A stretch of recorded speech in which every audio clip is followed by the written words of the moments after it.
விழுப்புரம் மாவட்டம் கோட்டைக்குப்பம் கிராமத்துல அந்த பட்டியலின மக்களுக்கும் மீனவ மக்களுக்குமான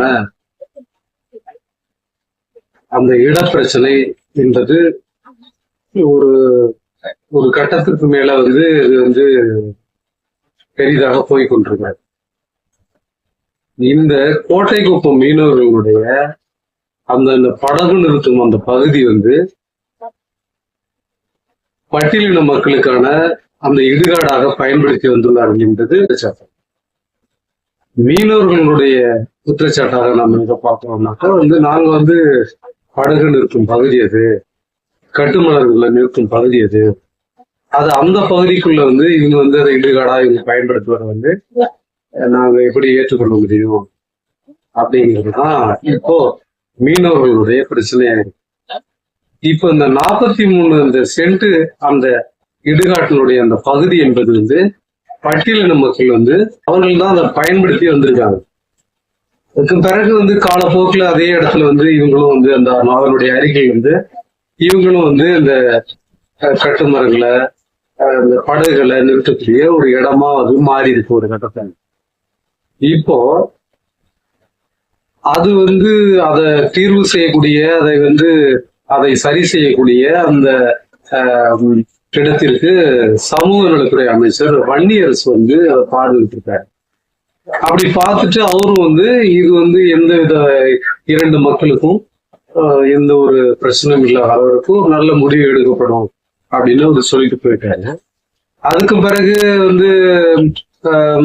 ஒரு பீஸ் கமிட்டி ஒரு கூட்டம் நடக்குது. இரண்டு தரப்பு மக்களும் கூப்பிட்டு பேச்சுவார்த்தை நடத்தப்படுகிறது. அதுல சில கருத்துக்கள் முன்வைக்கப்படுகிறது. அப்புறம் அதனுடைய அடிப்படையில அதுக்கு பிறகு இவங்க என்ன பண்றாங்க, அரசின் சார்பா அந்த இடத்த அந்த 43 சென்ட் அந்த நிலத்தை ஒரு அளவிடுறாங்க. அது பட்டியலின மக்களுக்கு தான் அது அதனுடைய நிலம் இந்த பகுதி அவர்களுக்கு தான் சேரக்கூடிய ஒரு பகுதி என்பதை அவங்க வெளிப்படுத்துறாங்க. அதனுடைய விளைவா அது பட்டியலின மக்களுக்கான பகுதி என்று ஒரு அறிவிக்கப்படுகிறது. இப்போ இந்த ஒரு அறிவிப்பை தான் என்ன பண்றாங்க, இப்போ ஒரு எல்லோரும் பேசக்கூடிய ஒரு விஷயம் தான். அது ஒருதலை பட்சமா நடந்துட்டாங்க, அரசு ஒருதலை பட்சமா அவர்களுடைய செயல்பாடு இருக்கு அப்படிங்கிறது குற்றச்சாட்டா பலர் முன்வைத்தா விட, இதுல நாம வைக்கிற ஒரு முக்கியமான ஒரு முகமானம் எதை பார்க்கிறோம்னாக்க, அதாவது 2024 மயிலாடுதுறையினுடைய அந்த பாராளுமன்ற உறுப்பினராக போட்டியிட்ட காளியம்மாள் அவங்க நாம் தமிழர் கட்சியினுடைய மகளிர் பாசறையினுடைய ஒருங்கிணைப்பாளராக அவங்க செயல்பட்டு இருந்தாங்க. 2024 அவங்க பாராளுமன்ற உறுப்பினருக்காக அந்த கட்சியில இருந்து போட்டி போட்டவங்க தான் அவங்க. இப்போ 2025 அவங்க அந்த கட்சியில இருந்து விலகிட்டாங்க. 2026 அதிமுகவினுடைய ஒரு முகமா அவங்க அதுல போய் இணைஞ்சிருக்காங்க. இப்போ காளியம்மாள் சொன்ன விஷயத்தை தான் நம்ம பேச வேண்டியது. என்னன்னா, அதாவது இந்த அரசனுடைய செயல்பாடு என்பது முற்றிலும் மாறுபட்டதாக இருக்கிறது. அரசு ஒருதலை பட்சமாக நடந்து கொண்டிருக்கிறது. இதில் நாம் சமூக நீதித்துறை அமைச்சர் வன்னியரசை அவங்க குற்றம் சொல்றாங்க.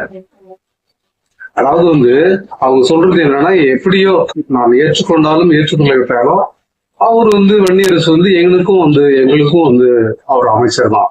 ஆனாலும் இது ஒரு ஒருதலை பட்சமா அவங்களுடைய செயல்பாடு இருக்கு அப்படிங்கிறத குற்றச்சாட்டா காளியம்மாள் வச்சிருக்காங்க. இப்போ நாம என்ன இதுல சொல்ல வரோம்னா, உண்மையா காளியம்மாள் அவர்களுடைய அந்த பேச்சு என்பது அது உங்களுடைய அதாவது மீனவ பிரச்சனைக்காக மட்டுமே பேசுவதான் தெரியுது. ஏன்னா நீங்க உண்மையிலேயே உங்களுக்கு ஒரு சமூகத்துல ஒரு அக்கறை இருந்ததுன்னா நீங்க என்ன சொல்லணும்னா, பட்டியலின மக்கள் பயன்படுத்தி கொண்டிருந்த அந்த இடுகாடு என்பது எங்க இருக்கு, இல்ல அவங்களுக்கான இடங்கள் எங்கதான் இருக்கு, அவங்க எங்கதான் பயன்படுத்தணும். அப்ப அவங்க பயன்படுத்தின இடங்கள்ல ஏன் இவங்க ஆக்கிரமிச்சிருக்கிறாங்க? இது இவங்க பயன்படுத்தின இடத்த பட்டியலின மக்கள் ஆக்கிரமிச்சிருக்காங்களா, இல்ல பட்டியலின மக்கள் பயன்படுத்தி கொண்டிருந்த இடத்த மீனவ மக்கள் வந்து அதை ஆக்கிரமிச்சிருக்காங்களா அப்படிங்கிறத வந்து வெளிப்படுத்தணும்ல. அதாவது வந்து ஒரு அரசு வந்து ஒருதலை பட்சமா செயல்படுதுன்னு சொல்ற காளியம்மாள் ஒருதலை பட்சமா அந்த மீனவ மக்களுக்காக மட்டுமே பேசுவதா தானே தெரியுது. அரசு செயல்படுது, அரசு வந்து அதுல வந்து அந்த நிலவு அளவீட செஞ்சிருக்காங்க, அவங்க வந்து இது பட்டியலின மக்களுக்கானதுன்னு ஒதுக்கியிருக்காங்க.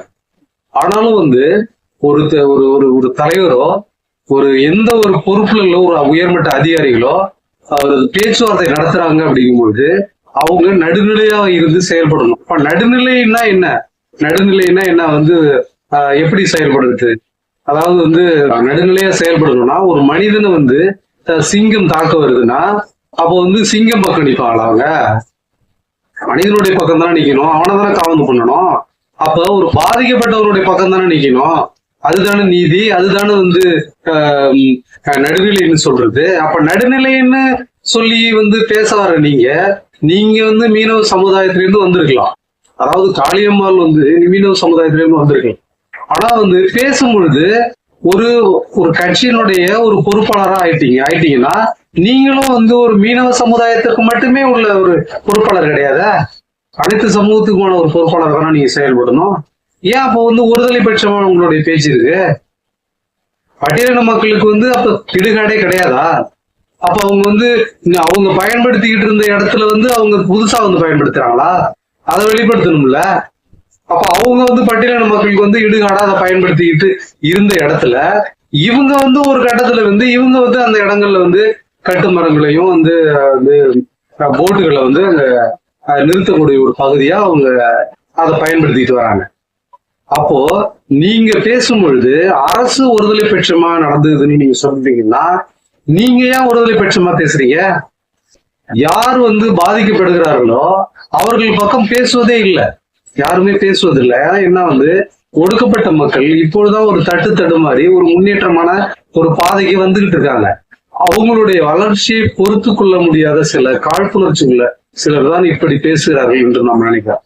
இரண்டாவது, விடுதலை சிறுத்தைகள் கட்சி என்பது ஒரு விளிம்பு நிலை சமூகத்திலிருந்து வளர்ந்து வந்த ஒரு கட்சி. அது அந்த கட்சி வந்து ஒரு ஆட்சியினுடைய அதிகாரத்தில் வந்து ஒரு சமூக நீதித்துறை அமைச்சர் என்ற ஒரு பொறுப்பில் இருக்கும் பொழுது அவங்களுடைய காழ்ப்புணர்ச்சி இன்னும் அதிகமாகுதுதான் நம்ம பேசணும் பேசுவோம்.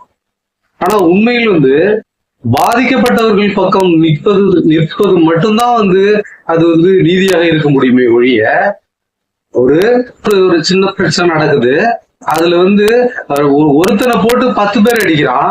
அப்ப 10 பேர் அடிக்கிறான் அவன் பக்கம் நின்றுகிட்டு பேசுவதுதான் நியாயமா? அப்ப 10 பேர் அடிக்கிறான், அவனை தானே காவந்து பண்ணணும், இந்த ஒருத்தனை. அப்ப இது வந்து யார் ஒருதலை பட்சமா செயல்படுகிறார்கள் என்று காளியம்மாள் சொல்லணும். ஏன்னா வந்து நீங்க வந்து ஒரு கட்சியினுடைய முகமா இருக்கிறீங்கன்னா உங்களுக்கு வந்து அந்த மீனவ சமுதாயத்திலிருந்து வந்ததுனால அந்த மீனவ சமுதாயத்திற்கு மட்டுமே அதை பேசக்கூடாது. பாதிக்கப்படுபவர்கள் யாராக இருந்தாலும் அந்த பாதிக்கப்படுபவர்கள் பக்கம் இருக்கணும்.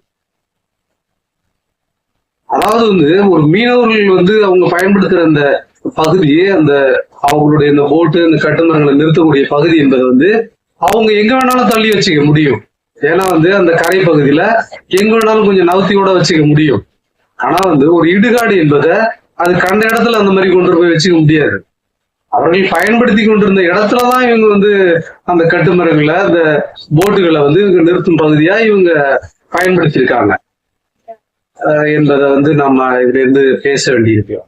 அதனால வந்து பாதிக்கப்பட்டவர்கள் பக்கம் நின்று பேசுவது மட்டும்தான் அது நீதியாக இருக்கும், அறமாக இருக்கும் என்பதை கூறி, காளியம்மாளுடைய இந்த பேச்சு என்பது உண்மையில் மிகவும் வந்து கண்டிக்கத்தக்கது என்பதையும் கூறி, இந்த ஏற்கனவே வந்து அவங்க வந்து அந்த நாம் தமிழர் கட்சியில இருந்து அந்த கட்சியை வந்து சுத்தமா ஒண்ணும் இல்லாம அடிச்சுட்டுதான் இப்போ இவங்க இங்க வந்திருக்காங்க. அதிமுக ஏற்கனவே மிகவும் ஒரு பலவீனமான ஒரு சூழ்நிலையில தான் இருந்துகிட்டு இருக்கு. இப்ப அந்த கட்சியையும் மிகப்பெரிய ஒரு பலவீனத்துக்கு கொண்டு போய் சேர்த்து விடும் இவர்களுடைய பேச்சு என்பதை கூறி, ஒரு அரசியல் தலைவர்கள் என்பவர்கள் பொதுநிலையாக நடுநிலையாக செயல்பட வேண்டும் என்பதையும் கூறி இந்த பதிவை நாம் முடித்துக் கொள்கிறோம்.